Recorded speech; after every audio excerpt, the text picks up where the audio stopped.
Welcome back to another episode of ROC Boys Football, continuing with our summer scouting previews as we take a deeper dive into some of these college football programs.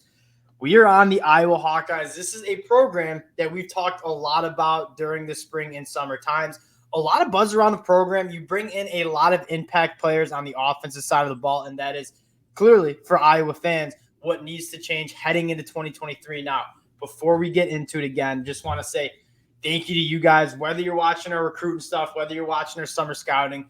Can't thank you guys enough for all the support. Over 5,000 subscribers on the channel is truly an incredible number. And for the Iowa fans, I even got the wrestling shirt. If you guys are longtime listeners, I'm a massive Iowa Hawkeyes wrestling fan, so I do love talking about their football program as well. So again, if you do enjoy it, subscribe to the channel. We appreciate all the support. Dill, I'm going to kick this one off to you. Just a little bit of a state of the union on this Iowa Hawkeyes program as we roll into the 2023 season. I mean, for everything Kirk Ferentz has done for this Iowa program, which, I mean, he's been as good as I think a coach has existed in this past 20 years or so. I mean, what he's done with Iowa, they're always really competitive, always kind of hovering in that top 20, top 15 range. But this year, I mean, something's got to give on the offensive side of the ball. Given that his son is the offensive coordinator, in what they did last year, which is as bad of an offense as I've seen probably in my life watching college football, something's, I don't know. If I'm a Hawkeye fan, I guess I'm just getting a little restless. Like, well, the fact that he's back, something's got to change. Something did change, though. They bring in some serious impact players on the offensive side of the ball, and this is how the season goes. You are always going to have a good defense with Phil Parker. In Iowa, you're not even asking Iowa to be a top 15 offense. That isn't how Iowa plays. It's not how they win games. But you can't have the ineptitude that you saw on the offensive side of the football in 2022. Still, as Michigan fans, right when Cade McNamara hit the portal, we said that the perfect fit for him is in Iowa City as a quarterback that is not going to be a Heisman Trophy winner. But if you have a good run game, you give him some good protection, he's going to make the throws. He's not going to turn the ball over. For me, Cade McNamara, a perfect fit at quarterback for Iowa. And that's what stands out to me about Cade is he's just a guy who really doesn't make any mistakes. He doesn't really do anything incredibly well, but he is a mistake-free quarterback for the most part, a good leader, a proven guy. I mean, what he did with Michigan for sure. Like he Big was Ten champ quarterback, college football playoff quarterback. Big part of that culture turnaround. And again, was he the MVP of those teams? Absolutely not. But that's also not what Iowa asked out of their quarterback. They just need to not be what had last year, which were two guys who would consistently kind of lose some games. Yeah, I think another thing to talk about with this Iowa offense is at some points during the season, they were throwing two walk-on wide receivers, whether it was through injuries and also just kind of a lack of talent at the pass catcher and playmaker position. That was a big problem. That also has changed for Iowa. You bring in a wide receiver like Caleb Brown, who was a top 100 dude nationally out of high school in the 2022 class, coming over from Ohio State. You bring in Eric All to already add to a very talented tight end room. You bring in Cade McNamara, but you also bring in some serious playmakers on the offensive side of the ball as well. Yeah, and that does, Matt. Like, for sure, you need to have the wide receiver play. I like Nico Reganey. I thought he was the only really dependable wideout they had last year. I think Luke Lachey's a very good tight end, and now him and Eric all feels like that's going to be a really good unit, which when Iowa's offense is good, those tight ends play really good football. So now you got two guys who I think are both pros. That's, again, they did remake this offense. It has the pieces in place now. It is Brian Ferentz's time to show that he is deserving of that position. This is the make it or break it year because there is no more like we don't have a quarterback or we don't have pass catchers. Like from a talent standpoint, this is one of the more talented Iowa offenses that we've seen. And you mentioned it with the tight ends. Cade McNamara is a big story. The offensive play calling is a big story, but Iowa likes to run that 12 personnel. They like to have two tight ends on the field. You have Luke Lachey, who I think is a phenomenal tight end, but you bring in Eric All. Not only is he a phenomenal pass catcher, kind of a matchup nightmare, he's also a hammer in the run game. Like, as Michigan fans, we saw that when Michigan was running the football well, Eric All sealing the edge, getting to the next level and blocking. He's an absolute hammer. He's a big body, and I expect that run game that was stagnant at times to really take off. You return all of your offensive linemen. I think you have a very talented running back in Caleb Johnson. I think it's going to be a strong run game. You add some playmakers. this offense has the bones, at least from a personnel standpoint, to be pretty damn good. Well, and that's the thing. That offensive line, I think, got like a little bit of heat last year, but that was a young unit. Now, again, you're turning it over now that everyone's played a fair amount. They're bringing back, obviously, the pieces. It's now that unit should be ready to go. And I thought they did get better towards the end of the year. Yeah. As Caleb Johnson, I mean, he's going to be what this offense is at the end of the day. But I think he's going to be running behind a much more veteran, experienced, solid offensive line. And if they can do that and get Caleb Johnson loose, that's how you can put Cade in a position to be a really productive quarterback. But if they can't run the ball very well, then it is going to be what it is on the offense side. And to note on that offensive line, it was actually a very similar conversation I was having when I was doing the Iowa State previews. Iowa's a developmental program. Like, you're not really landing consistently top 100, top 50 national ranked dudes. I know you've done it in the past, but a lot of times these guys, especially in the offensive line, are developmental guys. And so Iowa was playing with a rather young offensive line, but Iowa's proven that they get the best of their offensive linemen. It just takes some time. So maybe year one, year two, these guys aren't necessarily ready to be impact Big Ten offensive linemen.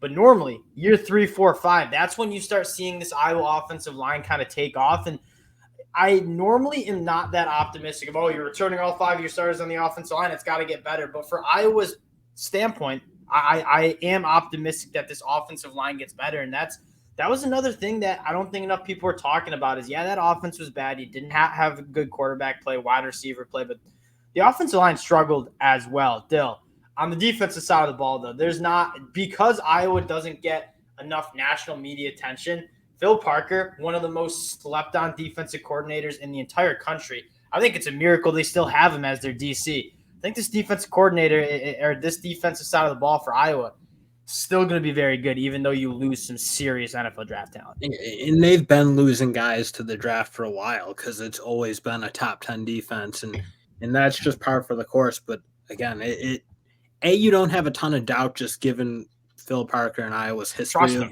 playing defense. Yeah. But also, I think you are getting enough guys back. I think those two guys in the middle at defensive line with Noah Shannon and Logan Lee, that's a really tough unit. They're both athletic. They're both really disruptive. And then, again, that's kind of, to me, where it starts with Iowa's defensive line play. And I think, they're losing Lucas Van Ness, but they're getting back a ton of production at the end of the day. And to a similar standpoint, this Iowa defense, it does have dogs. It does have dudes who are very, very good, but that defense is consistent, and it's always good because of that scheme. It's always one of the most disciplined defenses. It's always a ball-hawking defense that is always seeming to force turnovers as well.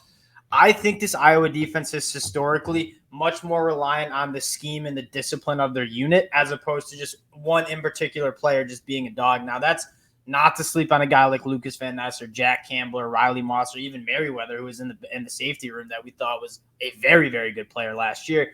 I still think it's going to be good.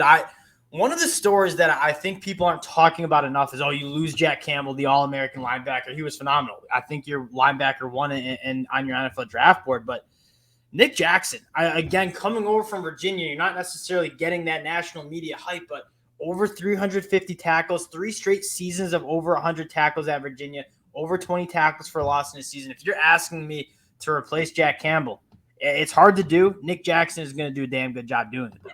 And Jay Higgins is not to be slept on either. Yes. I know he didn't play, obviously, behind Benson and Campbell, but he played enough to know that I think you're very trusting of what he's going to do. He's obviously now been in this system for 3 years, and that's pretty – when you're that type of guy at Iowa and you've learned behind those two players, especially Campbell, I think he's going to be ready to go. I think at the end of the day, they're going to be able to replace Campbell and Benson, and they're going to be able to replace the guys they lost on defensive line because I just think that you saw enough from their reserve guys to make you think that these dudes can play. And again, you always mention it.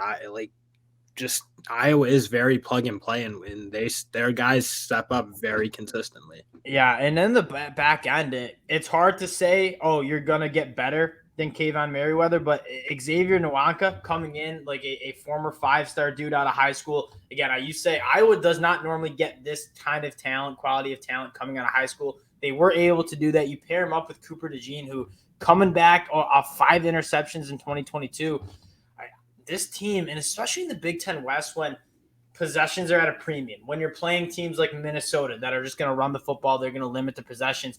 If you can steal possessions away, that's how you win football games in the Big Ten West. And I think part of the success that we've seen from Iowa, despite of like what they've done on offense, is they're able to force a lot of turnovers and score some points on the defense side of the ball. Yeah, and I just again, there's no reason to think that's not going to be how they play again, because it's every year when they lose guys, they take the football away, they create havoc. It's just what they do. And you're right, they have enough talent in that back end to make me think, yeah, it's going to be kind of a similar game. They're going to be able to take the ball away and do what they do to kind of win games, even with subpar offense. Getting into the schedule, I really like how the schedule plays out. And you talk about Saturday, September 9th. I know it's a rivalry game, and that's big. I also think it might be the biggest game of the season for this Iowa team because, for one, you want to have the confidence on the offensive side of the ball. You play Utah State. You should beat Utah State. You should beat Western Michigan. If you're able to go on the road and beat the Cyclones, you're going into Penn State potentially as a top 25 team, undefeated.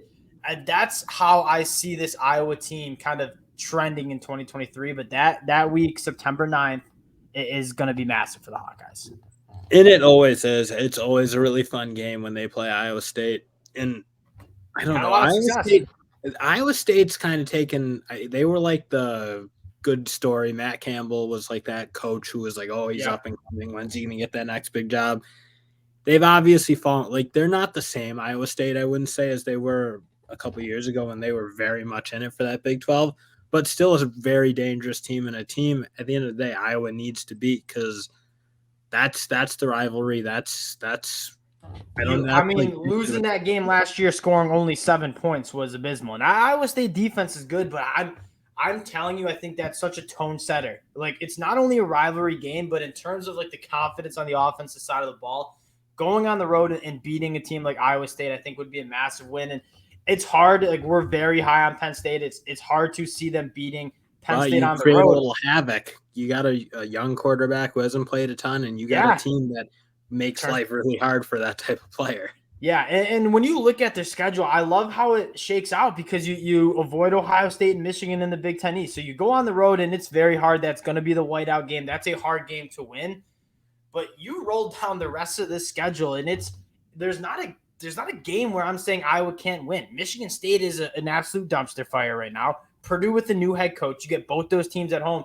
You go on the road to Wisconsin. I think that's probably their biggest game of the season. But then you get Minnesota, Northwestern, Rutgers, and Illinois at home. And then maybe the biggest game of the season, going on the road to Lincoln, Nebraska. This is a team, Dill. We've talked about the Big Ten West. It's up for grabs. Iowa, Nebraska, Wisconsin. I think you could even throw Illinois and Purdue in there as teams that can win the Big Ten West. Disrespecting Illinois for putting them in as an afterthought. That team can play. Yeah, no, in the Big Ten West, I think a lot of these teams are much improved, and then you have some question marks with a lot of programs that have new head coaches. But I look at this schedule, and besides on the road, Penn State, the whiteout, where it's hard to see Iowa winning that football game, given how high I am on Penn State, there's not another game that I'm saying Iowa can't win, even on the road in Madison or on the road in Lincoln.